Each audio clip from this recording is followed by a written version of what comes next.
L'univers des Sims, on le sait, que l'on ait joué aux anciens opus ou seulement aux 4, est rempli de mystères et d'étrangetés. Il y a des fantômes, des extraterrestres, des mondes parallèles, des créatures étranges. On peut même rencontrer la mort en personne, ou faire pousser une plante vache qui nous avale si on ne la nourrit pas assez.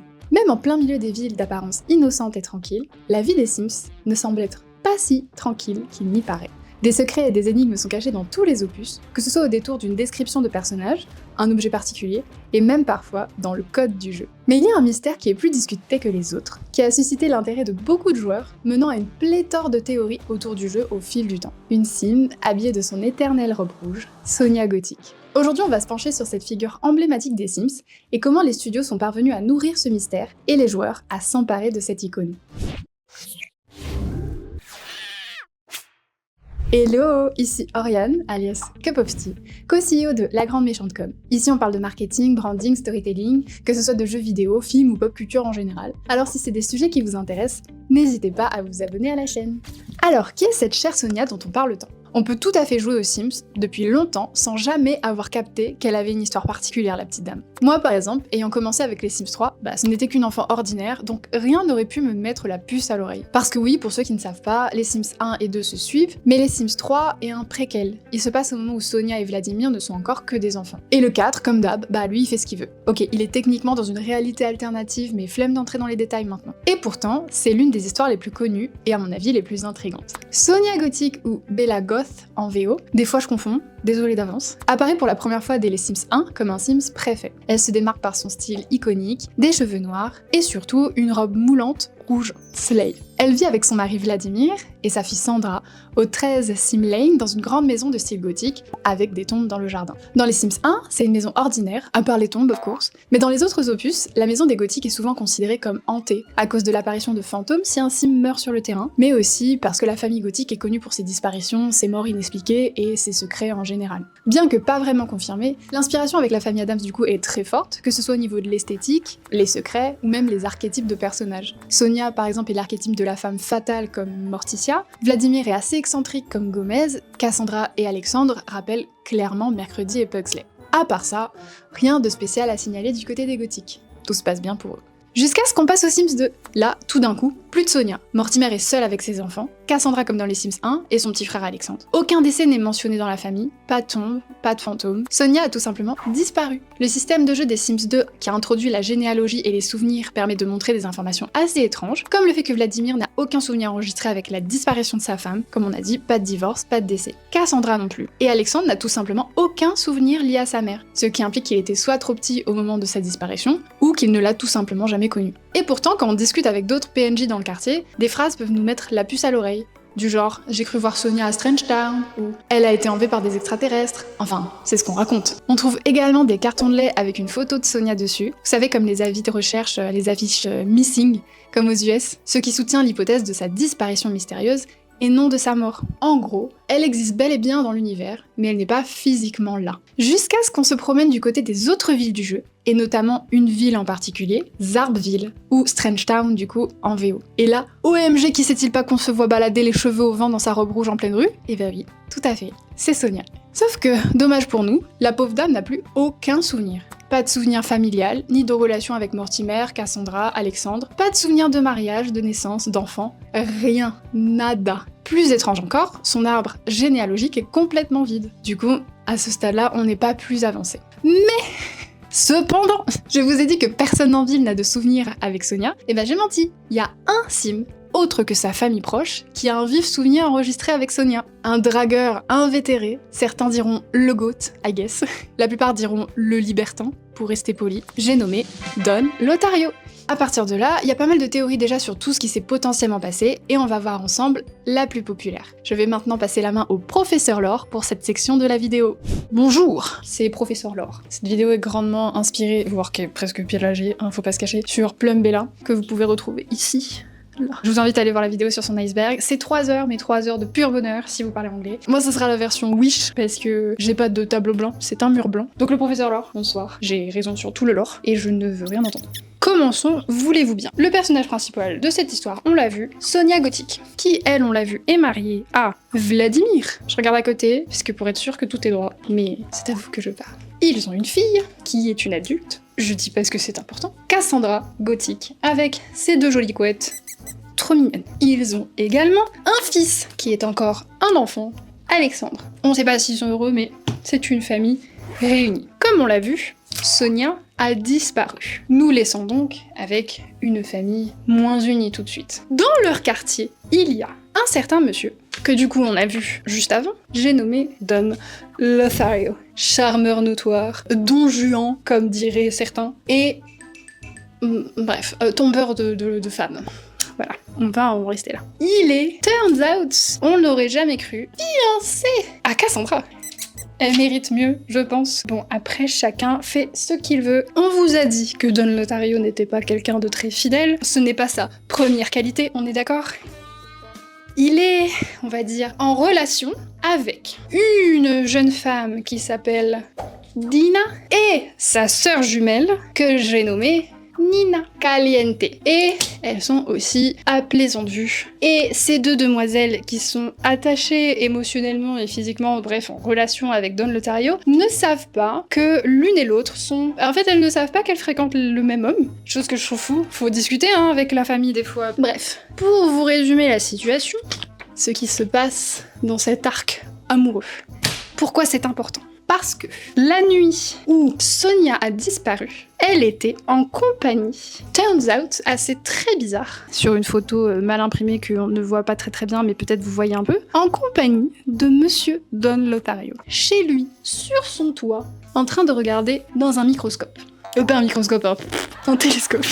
Je trouve ça bizarre, Pourquoi la mère était seule sur le toit, un truc un peu romantique, avec son futur gendre, qui en plus, du coup, allait vraiment se marier avec sa fille. Étrange, Madame Sonia. Bref, en dehors de ça, pareil, je ne juge pas, les gens font ce qu'ils veulent. Je juge, mais je vous dirai pas. Pourquoi c'est important. La dernière personne à avoir un souvenir en date avec Sonia, c'est Monsieur Don Lothario. Un souvenir lié avec une nuit étoilée, un télescope, un toit, le soir, la nuit, les étoiles. Tout de suite, on le sent venir. Les extraterrestres. Pourquoi les extraterrestres en particulier, me direz-vous? Et là, on va faire une petite digression pour se concentrer sur mesdemoiselles Nina et Dina. C'était l'inverse. Ces demoiselles, quand on remonte leur arbre généalogique, on se rend compte qu'elles ont un ancêtre qui est un extraterrestre. Ah, étrange. Et d'autant plus étrange, c'est que la nuit où Sonia a été kidnappée, ou en tout cas qu'elle a disparu, c'est la même nuit que Nina et Dina ont choisi pour arriver à Pleasant View parce qu'elles n'étaient pas là avant. Étrange, Coinkillings, je crois pas. Et pour accentuer cette corrélation, il y a 2 éléments en plus. Je crois que c'est Dina, la blonde. Elle était mariée à Monsieur Michael Bachelor. Ouais, je sais plus comment c'est en français, mais Michael Bachelor. Ce monsieur-là, qui est mort, feu Michael Bachelor du coup, et qui n'est autre que le frère de Sonia. En gros, elles étaient belles-sœurs. Elles connaissent Sonia, en tout cas, qu'elles connaissent la famille de Sonia. Étrange. Et pour accentuer le fait que les jumelles avaient voulu se débarrasser de Sonia, c'est qu'ensuite, on se rend compte que Vladimir, le mari à Sonia, sort désormais avec Dina Caliente.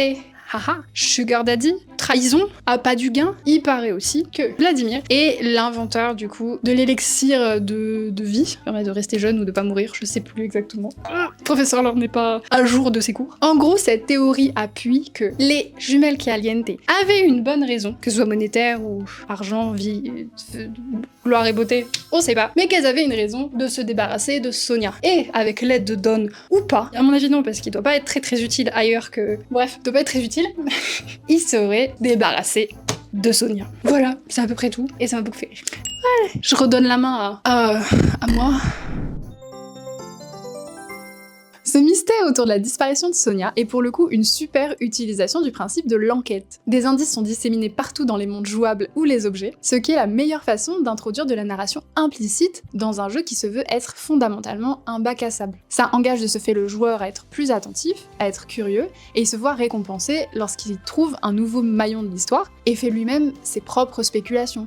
comme un détective qui mène l'enquête. Ça augmente du coup la rejouabilité, parce qu'on peut tout à fait décider de vivre sa vie loin de tout ça, et jouer aux Sims avec d'autres familles, d'autres intrigues, sans être parasité par une narration trop présente, ou un mystère qui empêche le développement de notre partie. Mais on peut tout à fait surfer sur cette histoire, essayer de passer au peigne fin tous les détails du jeu, en allant d'une simple brique de lait jusqu'à la généalogie de certains PNJ, ou même d'aller fouiller dans le code, ou essayer d'incarner les personnages concernés et continuer l'histoire à partir de là. Grâce à ce fil rouge, l'intérêt du coup pour le jeu est renforcé, ainsi que l'immersion, parce qu'on devient acteur de l'histoire, et du coup, de ce fait, on est beaucoup plus impliqué. En parlant de fil rouge, Sonia est le personnage qui agit en tant que tel à travers tous les opus. Avec sa robe rouge, comme le fil, lol, elle est immédiatement reconnaissable et c'est le point de repère principal sur la timeline des jeux. On sait beaucoup que les Sims 3 est un préquel, surtout grâce au fait que Sonia est une enfant dans cet opus. Comparé à d'autres personnages qui vont et viennent, des familles qu'on ne peut retrouver que dans un opus sans avoir d'univers étendu aux autres jeux, Sonia agit du coup comme une encre commune et ne change pas.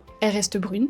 Elle s'habille avec une robe rouge. Même si elle a connu des swaps de couleur de peau, fondamentalement, elle reste la même. Elle représente du coup une constance visuelle dans un jeu qui se veut justement être avec peu d'ancrage. Ce qui est très intéressant, c'est que son traitement est souvent un reflet du ton de chacun des jeux. Dans le 1 et 2, elle est adulte, et les jeux ont des tons un peu plus sombres, notamment à cause des thèmes de la disparition. La mort, elle fait très très peur. Il y a des histoires qui touchent à des sujets parfois sensibles aussi. Dans les Sims 3, qui est un jeu plus léger, en tout cas sans intrigue sérieuse, Sonia apparaît du coup en tant qu'enfant. Et dans le 4, elle est présente, mais davantage décorative, ce qui va bien avec le gameplay plus contrôlé et moins narré de cet opus. Ce qu'il y a d'intéressant dans le mystère de la disparition de Sonia, c'est que les joueurs ont découvert que certains souvenirs ont été volontairement supprimés dans le code du jeu, ce qui explicite une volonté des développeurs de rendre le mystère du coup encore plus flou. Ils sont même allés jusqu'à poster une interview de la Sonia de Zardville dans les forums des Sims 2, où elle répondait à plusieurs utilisateurs ce qui lui était potentiellement arrivé. Et même si beaucoup ne considèrent pas que ça fasse partie du canon du lore, parce que la Sonia de la ville est considérée comme étant potentiellement un clone, ça ajoute des éléments de narration qui développent l'intrigue ou remettent en question certaines pistes. En gros, les studios surfent sur cette histoire avec la communauté, sans pour autant la mettre en avant dans leur campagne officielle. Cette stratégie a pour résultat que la narration autour de l'histoire de Sonia ne se situe pas là où on pourrait le penser. Je m'explique. Dans les jeux, on comprend des intrigues grâce à des dialogues, des livres, parfois en trouvant un objet qui déclenche quelque chose. Mais en tout cas, c'est souvent la parole qui fait avancer l'histoire. Ou alors le gameplay. Dans le cas de Sonia, l'histoire est située dans les détails qui peuvent complètement passer inaperçus, donc une photo sur une brique de lait, un livre avec un titre étrange, et tous ces éléments-là, du coup, nourrissent des discussions, des théories, des développements de l'histoire ailleurs que dans le jeu. C'est sur les forums, les discussions, les machinimas que l'intrigue continue. En gros, les studios posent des intentions et c'est la communauté qui fait tout le reste. Et si on en fait des icebergs, qu'on pose des théories sur des forums tels que Reddit,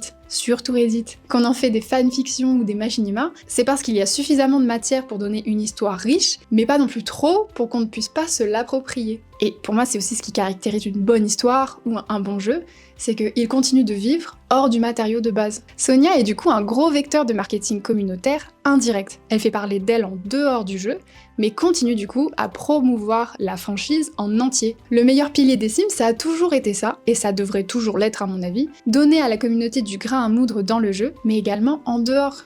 Le cas de Sonia est assez intéressant également parce qu'il fait appel, dès les Sims 2, à une notion d'absence. Pas de vide, mais bien d'absence, et c'est ce qui fait la grosse différence avec les Sims 4 par exemple. C'est une sorte de storytelling implicite. C'est l'absence de Sonia qui déclenche du coup toutes les théories et les discussions. Et comme je le disais avant, le marketing des Sims n'a jamais été basé à proprement parler sur Sonia. Ce n'est pas l'égérie des Sims, en tout cas pas celle qui est mise en avant par les studios. Et les studios n'ont pas d'intérêt à le faire parce que ce qui marche c'est justement le mystère et les questionnements. Peu importe l'explication qu'ils trouveraient pour terminer cette histoire, les fans n'en voudront majoritairement pas, parce que toute la richesse de l'histoire de Sonia repose justement sur la multitude de théories. Bon, on est déjà bien avancé dans la vidéo, merci d'être resté jusque-là. On le redit, mais n'hésitez pas à vous abonner à la chaîne, à laisser vos commentaires, ça nous encourage de fou à continuer, et je suis hyper contente de vous lire, notamment vos gros pavés des fois.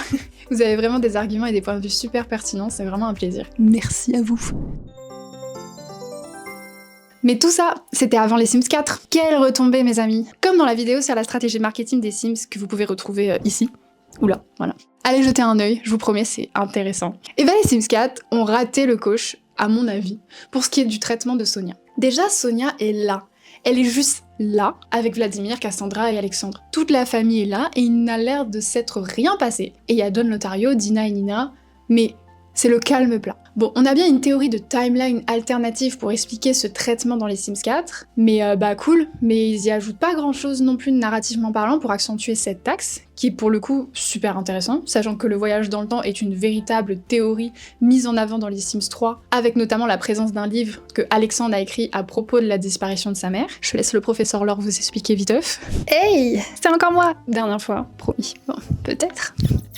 Potentiellement, Alexandre est allé dans le futur pour essayer de prévenir sa mère. Comme on a vu du coup, les Sims 3 c'est un préquel, donc ça veut dire que Sonia, Vladimir, tout ça machin, ils étaient encore enfants, donc techniquement Alexandre n'est pas censé exister dans cette timeline, en tout cas à ce moment de la timeline. Sauf que quand on se balade et qu'on essaie de s'acheter un petit livre, on trouve quelque chose d'assez intéressant, qui est sur cette image où on voit pas grand chose, mais bref. On trouve un livre qui s'appelle Murder in Pleasant View, écrit par Alexander Goff. En gros, dans le shop, on peut avoir un livre écrit de la main de Alexander Goff, alors que potentiellement Alexander Goff n'existe pas encore. Ce qui voudrait dire que du coup, il est revenu dans le passé à un moment pour essayer de prévenir sa mère que elle allait être enlevée. Et potentiellement murder. What about the people he murder? What murder? Et que du coup, qui est une théorie qui existe effectivement parce que la machine à voyager dans le temps existe bel et bien dans le lore des Sims. Image ici. Effectivement, il a voulu prévenir sa mère d'une manière ou d'une autre, en tout cas prévenir le monde d'une manière ou d'une autre que la catastrophe ça allait s'arriver, mais ça n'a pas marché parce que la théorie dans le temps c'est ça, dans tous les cas, dans les Sims 2, sa mère se fait enlever, ou en tout cas disparaît, donc ça n'a servi à rien. Voilà, je crois que j'ai tout dit. On a eu un espoir avec le pack Strangerville, une référence évidente à Stranger Things, ok. On a eu du teasing avec la robe rouge, ok. D'autres indices qui avaient l'air de pointer vers une intrigue basée autour de Sonia, trop bien. Mais finalement, c'est juste un monstre lambda qui n'a l'air d'avoir rien à voir avec elle, du coup. La grosse déception. Et désolée de cracher encore sur les Sims, je vous avoue, je suis la première à en être navrée. J'aime beaucoup ce jeu et comme le gros pigeon que je suis, j'ai encore l'espoir que le nouveau pack soit bien, parce que j'adore la magie et les fées en fait. J'ai pas encore acheté, me dites rien. Mais là encore, c'est une énorme opportunité manquée de la part des studios de rassembler les fans de la première heure et d'intriguer les nouveaux joueurs. Et je suis pas la seule à penser ça. C'était le vecteur parfait, même si c'est dans une extension, juste faire un clin d'œil aux fans et de continuer le mystère en offrant à la fois une sorte de résolution ou question en suspens, ça pouvait le faire. Même si du coup c'était une réalité alternative ou encore un clone comme par exemple celle de Zarbville. En fait, en réintroduisant Bella sans rien expliquer, bah ça fait que tuer le mystère. C'est même pas que le mystère ne marche plus, c'est juste qu'il y a juste plus de mystère. Plus de fil rouge, Sonia devient juste une énième sim basique dans un jeu qui est déjà dénué de narration. C'est un personnage vide dans une timeline qui du coup s'est arrêtée à Lunar Lakes. Alors Lunar Lake, c'est un monde téléchargeable qui a été mis à disposition sur les Sims Store en 2012 qui en gros raconte l'histoire de une colonie de Sims qui est allée dans l'espace à la recherche d'une vie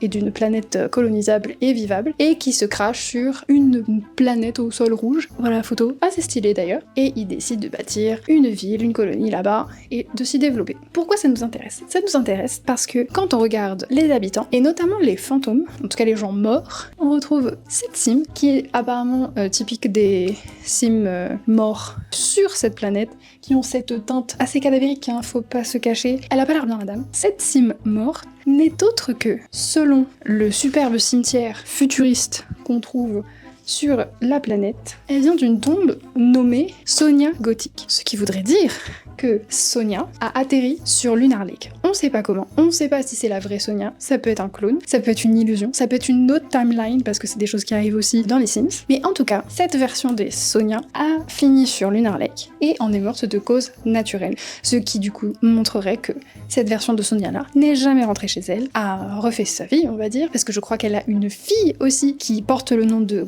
Gothic et du coup ça voudrait dire qu'elle n'a potentiellement jamais revu sa famille et qu'elle est morte loin d'eux, oubliée de tous sur une planète reculée. Donc c'est une fin, une sorte de fin, on va dire, qui est acceptée ou non, parce qu'on pense potentiellement que, comme celle de Strange Town, c'est un clone. Un clone, pas un clown. C'est un peu pour vous expliquer comment potentiellement la Sonia a fini. En tout cas, une des Sonia a fini. Pourtant, ce type de storytelling, c'est bien l'absence, mais l'absence incarnée. C'est l'absence d'une chose qu'on sait qui existe ou qui a existé. Ce n'est pas juste le vide. Et c'est vraiment dommage parce que, comme je l'ai dit, ça aurait pu être un incroyable point de connexion entre les générations de joueurs différents. Et peut-être, du coup, redonner un souffle d'intérêt au jeu. Parce que imaginez juste 2 secondes. On lance les Sims 4 pour la première fois. On arrive dans un manoir du quartier chic. Une famille pleure encore la disparition de la matriarche, qui n'est autre que Sonia. Des tableaux, des avis de recherche, voire même un bureau avec des notes, des observations sur des phénomènes liés aux extraterrestres, dans la chambre du petit Alexandre par exemple qui essaie de découvrir ce qui arrivait à sa mère.